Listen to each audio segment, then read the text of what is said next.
বাসায় ইফতারি ছিল, কিন্তু মনটা বলল বাইরে ইফতার না করলে কি আর রমজান কমপ্লিট হয়। এই জন্যই চলে গিয়েছিলাম একটি রেস্টুরেন্টে, সাথে নিয়েছিলাম আমার এক কাছের বান্ধবী। তো আমরা গিয়েছিলাম টার্কিশ কেবাব রেস্টুরেন্টে। এখানে গিয়ে আমরা প্রথমে অর্ডার দিলাম, আর কি অর্ডার দিয়েছিলাম সেটা আমরা পরে বলছি। তার আগে আমি আপনাদেরকে অ্যাম্বিয়েন্সটা দেখাই, কত সুন্দর ছিল চারিপাশটা। রেস্টুরেন্টটা নতুন হওয়ায় খুব একটা ভাইরাল হয় নাই, লোকজনের কাছে পৌঁছায় নাই, দেখে খুবই ফাঁকা ফাঁকা ছিমছাম লাগছিল। তো যাই হোক, আমি তারপরেও অ্যাম্বিয়েন্সটার ভিডিও নিচ্ছিলাম, ভিডিও ক্যাপচার করছিলাম, লাইটের ক্যাপচার নিচ্ছিলাম। যাই হোক, আমার কাছে তো খুবই ভালো লেগেছে, যেহেতু ছিমছাম একটা পরিবেশ, যারা এত বেশি মানুষের মধ্যে যেতে পছন্দ করে না তাদের জন্য এটা খুবই ভালো একটি রেস্টুরেন্ট হতে পারে। আর এদিকে বলতে বলতে আমাদের অর্ডার চলে এলো। আমরা অর্ডার করেছিলাম 2 বাটি হালিম। হালিমের দাম পড়েছিল 1 বাটি 100 টাকা করে, সাথে লেমন মিন্ট জুস, আর ছিল খেজুর কমপ্লিমেন্টারি, সেই সাথে নান রুটি,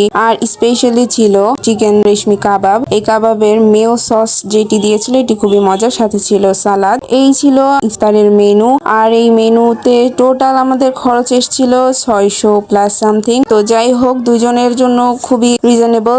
আমরা হচ্ছে খেজুর দিই রোজা ভাঙার পর। হালিম নেড়ে চেড়ে দেখছিলাম, কোয়ান্টিটি আর কোয়ালিটি দুটোই দেখছিলাম, কি পরিমাণ গোশ দিয়েছিল। মাশাআল্লাহ খুবই ভালো পরিমাণ গোশ দিয়েছিল। আর আমার এই গোশ দেয়া দেখে আমার বান্ধবী চুষরমি করে বলছে, আমার দেখ গোশ কম দিয়েছে, আমার দেখ গোশ কম দিয়েছে। তখন আমি প্রমাণ দেখলাম, দেখ দোস্ত তোরও বেশি দিয়েছে। তো তারপরে রেশমি কাবাবটা আমার বান্ধবীকে বললাম একটু দেখা যে কি পরিমাণ সফট হয়েছে। তো যাই হোক, খুবই ভালো হয়েছিল রেশমি কাবাবটা। আর আমি নাম দিয়ে চিকেন রেশমি কাবাবের সামান্য টুকরো নিয়ে হালিমের মধ্যে চুবিয়ে এবার মুখের মধ্যে পুরে দেবো। আমার কাছে দারুণ লেগেছে, আর সেই সাথে এই কম্বিনেশনটা খুবই ভালো লেগেছে। তো আজকের এই ছোট ইফতার এক্সপিরিয়েন্স আপনাদের কেমন লাগলো অবশ্যই কমেন্ট করে জানাবেন। আর যদি ভিডিওটা ভালো লাগে তাহলে একটি লাইক দিন, আর চ্যানেলটি সাবস্ক্রাইব করে সাথে থাকুন।